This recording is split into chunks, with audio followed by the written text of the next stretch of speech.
siyasi müstəqillik deyil, həm də torpağın bütövlüyü, xalqın birliyi, dövlətin beynəlxalq aləmdə tanınan hüquqlarının tam şəkildə həyata keçirilməsidir.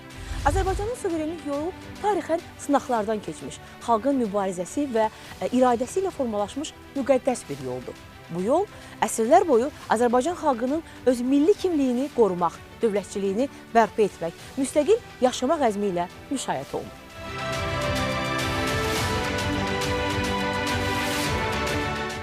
2025-ci ilin Konstitusiya və suverenlik ili elan olunması Azərbaycanın dövlətçilik tarixində mühüm məqamdır. Bu qərar yalnız yubiley xarakteri daşımır, həm də müstəqil Azərbaycanın hüquqi əsaslarının və suveren dövlət quruculuğunun dərinləşdirilməsi məqsədi daşıyır. Konstitusiya və suverenlik ili həm də Qarabağ zəfərindən sonra dövlətin suveren hüquqlarının bütün ölkə ərazisində tətbiq olunmasının rəmzi kimi çıxış edir. Bu il eyni zamanda Azərbaycanın ilk konstitusiyasının qəbulunun 30 illiyinə təsadüf edir. 1995-ci ildə qəbul olunmuş konstitusiya Azərbaycanın hüquqi əsaslarını, demokratik idarə etmə prinsiplərini, insan hüquq və azadlıqlarını təmin edən əsas sənəddir. Suverenlik isə bu konstitusiyanın əsas dayağıdır.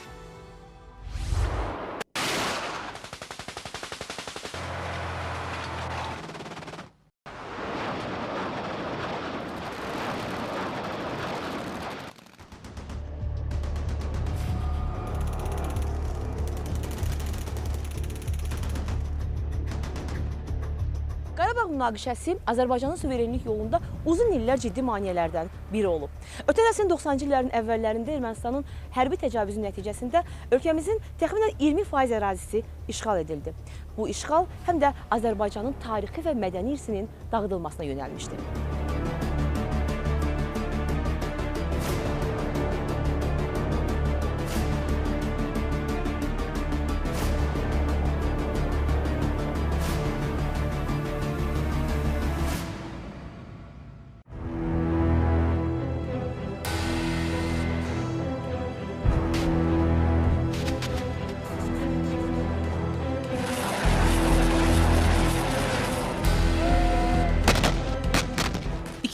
ilin 27 sentyabrında başlayan və 44 gün davam edən Vətən müharibəsi Azərbaycanın ərazi bütövlüyünü bərpa etmək yolunda dönüş nöqtəsi oldu.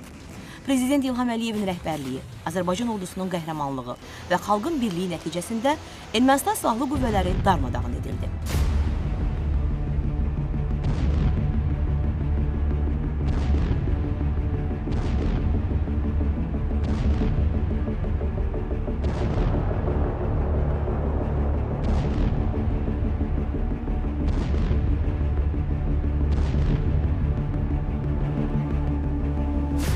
Noyabr 2020-ci ildə imzalanmış 3 tərəfli bəyanatla Ermənistan məğlubiyyətini etiraf edərək kapitulyasiya aktına imza atdı və bir sıra rayonlar döyüşsüz azad olundu.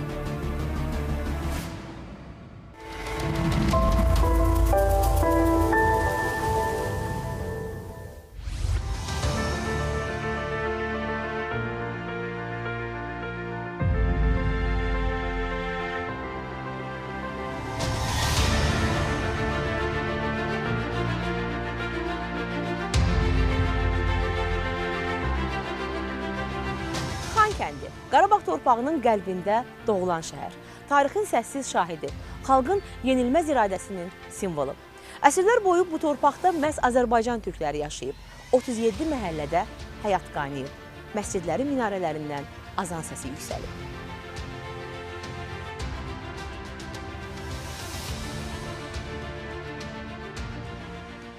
...1923-cü ildə Sovet hakimiyyəti Xankəndini süni şəkildə Dağlıq Qarabağ Muxtar Vilayətinin mərkəzinə çevirdi və şəhər Stepan Şaumyanın şərəfinə Stepanakert adlandırıldı. Lakin bu ad xalqımız tərəfindən heç vaxt qəbul edilmədi. 1991-ci ildə Azərbaycan Respublikası şəhərin tarixi adını, Xankəndini yenidən bərpa etdi. Həmin ildə Ermənistan silahlı qüvvələri və separatçıların hücumu nəticəsində işğal olunan Xankəndi şəhəri 32 il işğal altında qaldı. Tarix susturuldu, mədəniyyət məhv edildi.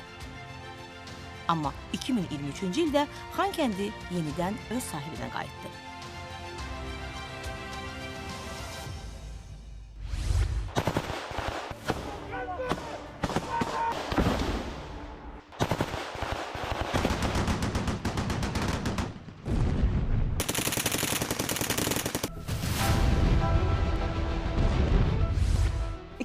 2023-cü il sentyabrın 19-u və 20-sində Azərbaycanın həyata keçirdiyi antiterror əməliyyat nəticəsində Xankəndi şəhəri işğaldan azad edildi. Həmin il oktyabrın 15-də Prezident İlham Əliyev şəhərdə Azərbaycan bayrağını ucaltdı. Tarix yenidən öz axarına qayıtdı.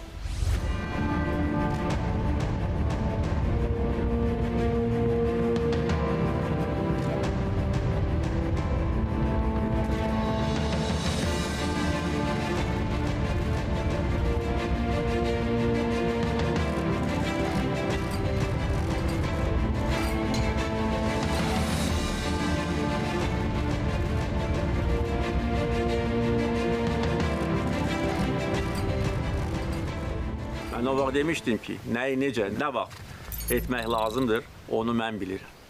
Və 2-ci Qarabağ müharibəsi dayananda da Azərbaycan xalqı bilirdi ki, mən bunu bilirəm. Və bugün, o gündən 3 il keçməmiş biz buradayıq, Xankəndidəyik, Xankəndinin mərkəzindəyik, Azərbaycan gerbi, Azərbaycan bayrağı altında. Bu böyük xoşbəxtlikdir və tarixi hadisədir.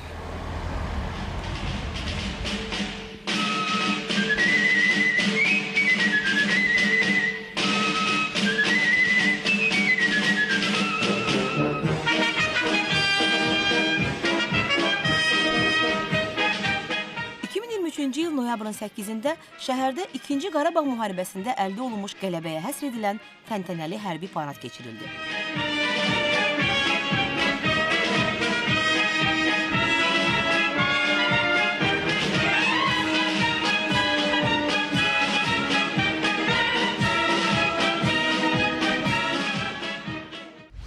Həmin il dekabrın 21-də isə Futbol üzrə Azərbaycan kubokunda turnirin 8-də 1 final mərhələsi baş tutdu. Həmin tarix oyunda Qarabağ 1-0 hesabı ilə qələbə qazandı.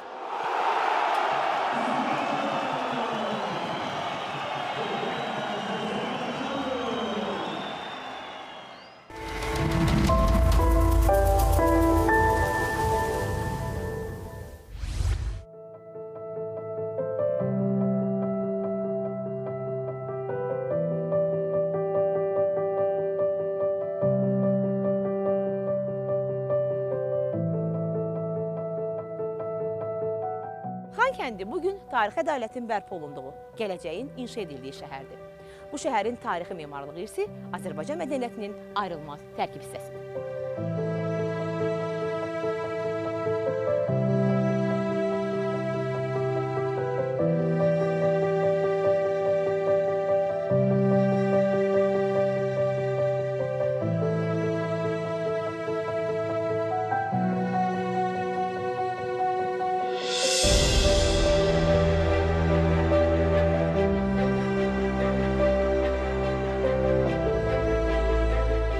Tarixə hörmət, gələcəyə inam. Azərbaycanın əzəli və əbədi torpağı Xankəndindəyik. Xankəndi 32 ilə yaxın işğal altında qaldı. Siz işğaldan öncə də Xankəndində olmusunuz Kərim müəllim. İşğal dövründə də Xankəndində olmusunuz. Bugün də Xankəndindəyik. Bir jurnalist kimi, bir yazıcı kimi o Xankəndi, indiki Xankəndi, ümumiyyətlə Xankəndinin Azərbaycanın suverenliyində yeri. Xankəndi şəhəri əvvəllər Xanbağ olub. Azərbaycan tarixində çox mühüm yer tutmuş bir çox dahi şəxsiyyətlər məhz burada dünyaya gəlib. Qarabağ xanlarının nəslindən olanlar, İbrahim xanın övladları və s. Və bu şəhər getdikcə böyüyüb, yəni Xankəndi adı ilə yanaşı, həm də şəhər statusu alaraq böyüməyə başlayıb və Dağlıq Qarabağ Muxtar Vilayəti yaradılanda 20-ci əsrin əvvəllərində məqsədli şəkildə məhz buranı seçiblər. Məqsəd o zamanki Bolşevik hökumətinin, Sovet Kommunist dövlətinin və yerli separatçıların məqsədi buranı getdikcə erməniləşdirmək və uzun müddət Azərbaycanın rahatlığını poza biləcək bir mina kimi quraşdırmaq olub. Həqiqətən də buna nail olmuşdular. 100 il Azərbaycan bu Xankəndinə görə zülüm çəkib. Xüsusilə vurğulamaq istəyirəm ki, bir çox tarixçi alimlərimiz və müəlliflərimiz cümləni belə işlədilər. Dağlıq Qarabağa muxtar vilayət statusu verildi. Bu tamamilə yanlışdır. Çünki burada vilayət yox idi ki, ona muxtar status verilsin. Burada ümumiyyətlə ermənilər o qədər də çox da deyildilər. Burada muxtar vilayət məhz yaradıldı. Yəni muxtariyyət yaradıldı, verilmədi. İndi biz bu dəqiqə burada Azad Xankəndinin havası ilə nəfəs alırıq. 30 ildən artıq Xankəndi bir çox digər ərazilərimiz kimi işğal altında qaldı. Abidələri dağıtmaq ən böyük barbarlıq odur ki, yəni ümumdünya mədəniyyətinin incisidirsə, bu bütövlükdə bəşəriyyətə məxsus olan bir həm də nümunədir və Azərbaycanın əslində multikultural və tolerant ideyalarının əsası da bir daha özünü onda göstərir ki, Azərbaycan heç bir digər dinin, digər xalqın mədəniyyətinə, nəinki ermənilərin baxdığı kimi, fərqli gözlə belə baxmayıb. Hər hansı bir dinin, dilin, millətin abidəsi olmanın fərqi yoxdur. Abidə abidədir, tarix tarixdir, onu qorumaq lazımdır. Amma bunlar üçün belə deyil, bunlar dağıdırlar. O cümlədən Xankəndində də burada nə baş verib? Xankəndini mən əvvəl də tanıyırdım, indi də tanıyıram. Burada müəyyən kosmetik dəyişikliklər aparıblar və daha çox keçmişdə bizim Azərbaycan dövlətinin, Azərbaycan Respublikasının yaratdıqlarının üzərində əməliyyat apararaq bunları erməniləşdiriblər. Xaç qoyublar, nə bilim, üzün qırmızı daşla üzdük çəkiblər və s. Ümumiyyətlə, burada bir neçə səbəb var. Birincisi odur ki, bu separatçı rejimə rəhbərlik edənlər mahiyyətcə kasıb adamlardır, şəxsiyyətcə kasıb adamlar. Yəni bunların mənəviyyatı yoxdur. Bunlar qurmaq, yaratmaq, nəsə bir şey, yeni şey, dünyaya mədəniyyət təqdim etmək, bu kimi şeylərdən uzaq adamlardır. Bunlar ancaq dağıdıblar, Azərbaycanlara qarşı qərəzlə hərəkət ediblər və üstəgəl küllü miqdarda mənimsəyiblər. Qarabağın iqtisadiyyatını oğurlamaqla, Ermənistana daşımaqla məşğul idilər. Mümkün qədər suyu çox bulandırmaq və bulanlıq suda mümkün qədər çox balıq tutmaq. Onların fəlsəfəsi bu idi. Əlbəttə, heç nə yarada bilməzdilər. Azərbaycanın işğaldan azad olmuş bütün nöqtələrində yeni şəhərlər salınır, yeni kəndlər salınır, qəsəbələr salınır və Xankəndində də isə daha sürətlə, bütün hər yerdən sürətlə iş gedir və mən belə fikirləşirəm ki, qısa müddətdən sonra Xankəndi Azərbaycanın ən gözəl, hamının həmişə sevə-sevə gələcəyi, gəzəcəyi, ziyarət edəcəyi bir şəhərə çevrilir. Xankəndində qurulan ilk xeyir işi, sizin evladınızın xeyir işi, məhz bir simvolik olaraq həmin toyda Xankəndi eləmiş. Bu da yəqin ki, bir mənəvi bir anlam daşıyırdı. 10 may 2024-cü ildə hörmətli cənab prezident bizə mənzillərin açarını təqdim elədi, o cümlədən bizim ailəyə və ondan biraz sonra da Fərhad oğlum əsgərlikdən gəldi, amma nişanlanıb getmişdi hərbi xidmət. Və biz qərar aldıq ki, Xankəndində toy eləyək. 21 sentyabr 2024-cü il Azad Xankəndinin tarixinə həm də 40 ildən sonra ilk Azərbaycanlı toyu kimi yazıldı. Xankəndi. Xanın kəndi kimi yaranan bu məkan əslində yalnız bir yaşayış yeri deyil. O, xalqımızın mədəniyyətinin, dirənişinin və kimliyinin canlı simvoludur.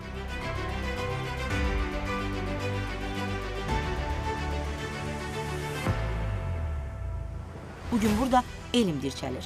Qarabağ Universiteti yeni nəslin təhsil ocağına çevrilir.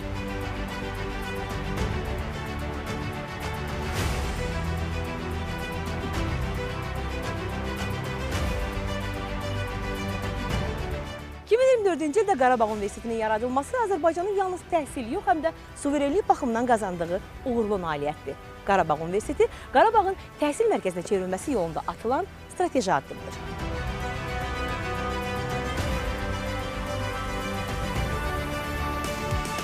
Xankəndinin azad olunması yalnız hərbi siyasi uğur deyil, həm də xalqın mənəvi qələbəsi idi.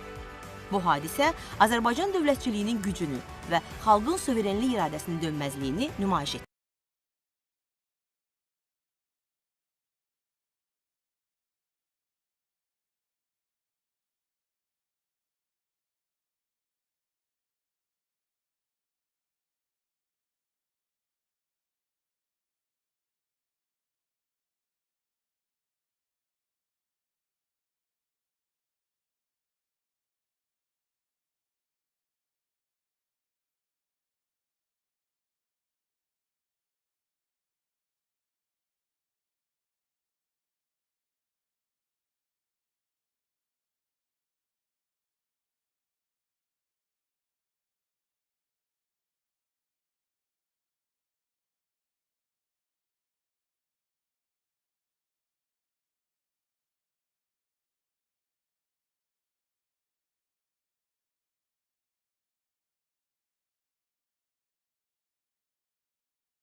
Hazırda Xankəndində yüksək sürətlə abadlıq işləri aparılır. Yollar təmir edilir, yaşayış binaları tikilir, məktəb və bağçaların siması yenilənir. Eyni zamanda infrastruktur quruculuğu sürətlə inkişaf etdirilir. Beləliklə də Böyük Qayıdış proqramı çərçivəsində şəhərə köçəcək yeni sakinlər üçün uyğun şərait hazırlanır. Və şəhərin simasında artıq bir dəyişiklik hiss olunur. Azərbaycanın ruhu Xankəndinin havasına, suyuna, torpağına hopub. Azərbaycanın suverenlik yolu keçmişdən gələcəyə uzanan, ədalətə əsaslanan və milli birliyə söykənən müqəddəs bir yoldur. Qarabağ zəfəri və Xankəndinin azad olunması ilə Azərbaycan öz suverenliyini təkcə siyasi bəyanatlarla deyil, real faktlarla da sübut etdi.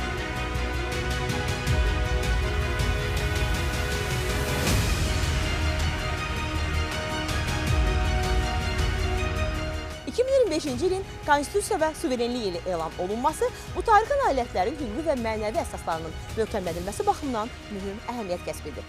Azərbaycanın gələcəyi bu möhkəm suverenlik bünövrəsinə əsaslanır. Xalqın birliyi, dövlətçilik və milli şuur sayəsində daha da güclənəcəkdir.